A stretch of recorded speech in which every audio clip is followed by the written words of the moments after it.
તમે ક્યાંક ને ક્યાંક વોટ્સએપ કે ઇન્સ્ટાગ્રામમાં કાચું એ જ સાચું એવું ક્યાંક વાંચ્યું કે સાંભળ્યું હશે. જો કાચું જ ખાવું જોઈએ અને એ જ એટલું હેલ્ધી હોય તો આપણા પૂર્વજો અને આયુર્વેદના ઋષિમુનિઓએ જે રસોઈ બનાવવાની પદ્ધતિ એટલે કે પાકશાસ્ત્રમાં જે રસોઈ બનાવવા માટે શેકીને, બાફીને, તળીને, સૂકવીને જે અલગ અલગ પદ્ધતિઓ વર્ણવી છે, જે ખરેખર ખૂબ લાંબી હોય છે, તો એનો શું મતલબ રહે? તો એ લોકોએ આટલું અઘરું કામ શું કામ પસંદ કર્યું? એના બદલે જે કાચું છે એ જ ડાયરેક્ટ જમવામાં લઈએ તો કેટલું સરળતા પડે. પરંતુ એવું નથી. આપણા પૂર્વજો અને આયુર્વેદના ઋષિમુનિઓ એ ખૂબ બુદ્ધિશાળી હતા. તેમને આપણા શરીરની પ્રકૃતિ અને નેચર વિશેની પૂરી સમજણ હતી. એટલે એમને ખ્યાલ હતો કે આપણા શરીર માટે જે રસોઈ બનાવીએ છીએ એ કઈ રીતે બનાવીએ, કે ખોરાક કેવો ખાઈએ કે જેના કારણે આપણું શરીર સ્વસ્થ રહે. અને કાચું ખાવાની જે સિસ્ટમ છે એ એકચ્યુઅલી વિદેશથી આવેલી છે, આપણી સિસ્ટમ નથી. ત્યાંનો લોકો એવું માને છે કે કોઈ પણ વસ્તુ રાંધીએ એટલે એના પોષક તત્વો ઉડી જાય છે, એટલે કે એમાં રહેલા ન્યુટ્રિશન્સ એ ઉડી જાય છે જે આપણને મળતા નથી. પણ એ ખોટી વાત છે, એ ખોટું લોજિક છે. ઘણા લોકો એના માટેનું એવું લોજિક કહે છે કે પ્રાણીઓ કાચું ખાય છે તો આપણે પણ કાચું ખાવું જોઈએ.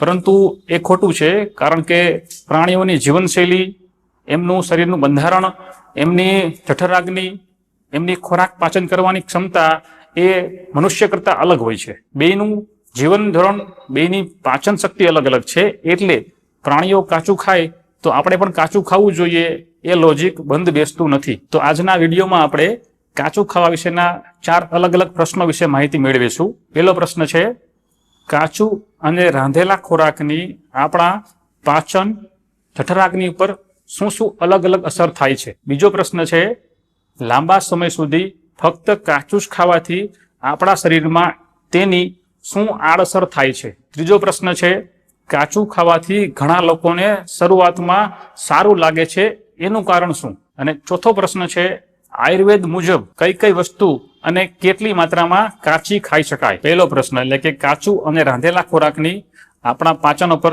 શું અસર થાય છે તેના વિશે વાત કરીએ. દરેક વસ્તુ પંચમહાભૂતની બનેલી છે. સમગ્ર સૃષ્ટિ અને આપણું શરીર પણ પંચમહાભૂતનું બનેલું છે. પંચમહાભૂત એટલે પૃથ્વી, અગ્નિ, જલ, વાયુ, આકાશ. આ 5 મહાભૂતનું જ સમગ્ર સૃષ્ટિ અને આપણું શરીર બનેલું હોય છે. આયુર્વેદ મુજબ આપણે જે પણ ખોરાક જમીએ છીએ તે ખોરાકને પાચન કરવાનું કામ મુખ્યત્વે અગ્નિ એટલે કે જઠરાગ્નિનું રહેલું છે. કુદરતમાં મળતી બધી જ કાચી વસ્તુ આપણી જઠરાગ્નિ પચાવી શકતી નથી, કારણ કે કાચી વસ્તુ પચવામાં ભારે હોય છે, એટલે કે ગુરુ હોય છે. ગુરુ એટલે કે કાચી વસ્તુને આપણી અગ્નિને પચાવતા વધારે સમય લાગે છે, જ્યારે રાંધેલી વસ્તુ આપણને ઇઝીલી પચે છે. આપણે એક્ઝામ્પલથી સમજીએ. ધારો કે ચોખા છે, ભાત, એ આપણે કાચા ખાઈએ તો આપણને પેટમાં દુખશે કે પેટમાં ગડબડ થશે, એ પચશે નહીં. પરંતુ આ જ ચોખાને આપણે બાફીને, રાંધીને અને એનો ભાત બનાવીને ખાઈએ તો આપણને ઇઝીલી પચશે અને પેટમાં દુખવાની સમસ્યા નહીં થાય. એટલા માટે જ નાનપણમાં આપણે ઘણીવાર જોયું હશે કે આપણા દાદી આપણને ચોખા કાચા ખાવાની ના પડતા અને કહેતા કે પેટમાં દુખશે એટલે એ ન ખવાય. આનું સિમ્પલ લોજિક હતું કે જે કાચું છે એ પચવામાં ભારે હોય છે, ઇઝીલી પચતું નથી, અને રાંધવાથી ખોરાક પચવામાં હળવો બને છે, ઇઝીલી પચે છે. હવે બીજો પ્રશ્ન હોય છે કે લાંબા સમય સુધી ફક્ત કાચું જ ખાવાથી શરીરમાં શું સાઈડ ઇફેક્ટ થાય છે. જ્યારે તમે લાંબા સમય સુધી ફક્ત કાચું એટલે કે તમારા રોજના રૂટીનના જમવામાં ઘી, તેલ કે એવી કોઈ ઓઇલી વસ્તુનો ઉપયોગ નથી કરતા, ત્યારે શરીરમાં ડ્રાયનેસ એટલે કે રૂક્ષતા વધે છે. અને આ રૂક્ષતા વધવાથી શરીરમાં વાયુનો પ્રકોપ થાય છે.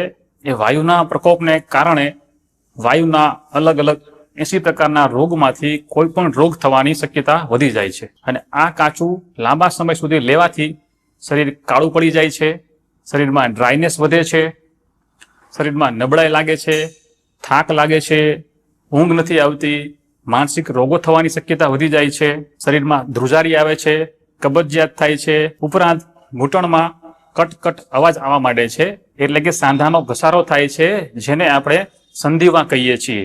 આ રીતના લાંબા સમય સુધી ફક્ત ને ફક્ત કાચું જ ખાવાથી શરીરમાં વાયુના અલગ અલગ પ્રકારના રોગો થવાની શક્યતા વધી જાય છે. હવે ત્રીજો મુદ્દો છે કે કાચું ખાવાથી શરૂઆતમાં ફાયદો શું કામ થાય છે, એનું કારણ શું? હવે કાચું ખાવાથી ફાયદો શરૂઆતમાં એવા લોકોને જ થાય છે કે જે લોકોને નોનવેજ ખાવાની ટેવ હોય, મેંદાવાળી વસ્તુ ખાવાની ટેવ હોય, અથવા ચીઝ, બર્ગર જેવા ફાસ્ટ ફૂડ અથવા ઓઇલી વસ્તુઓ વધારે ખાવાની ટેવ હોય, એવા લોકોને શરીરમાં અગાઉથી જ સ્નિગ્ધતા એટલે કે ઓઇલનું પ્રમાણ વધારે હોય છે.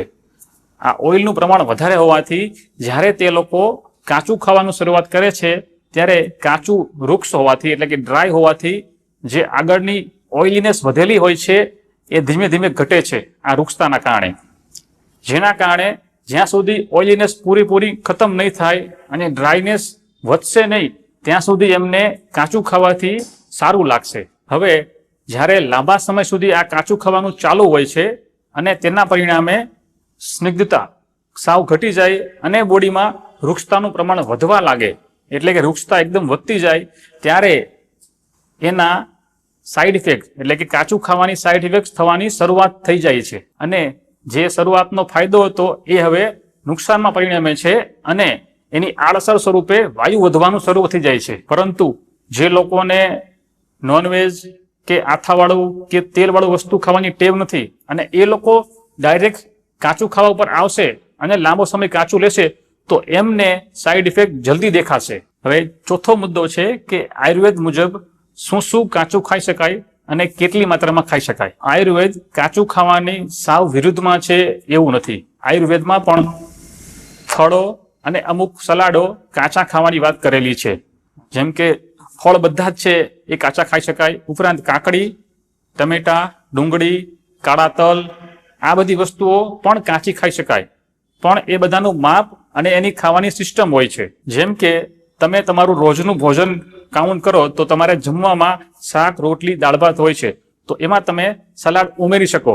તો સલાડનું માપ છે એ તમારા ઓવરઓલ ભોજનની સરખામણીમાં ખૂબ ઓછું હોય છે. પણ જો તમે આના બદલે ખાલી સલાડ જમતા હોય તો એની ના છે, કારણ કે કોઈ પણ વસ્તુનો અતિયોગ એ હંમેશા નુકસાનકારક હોય છે.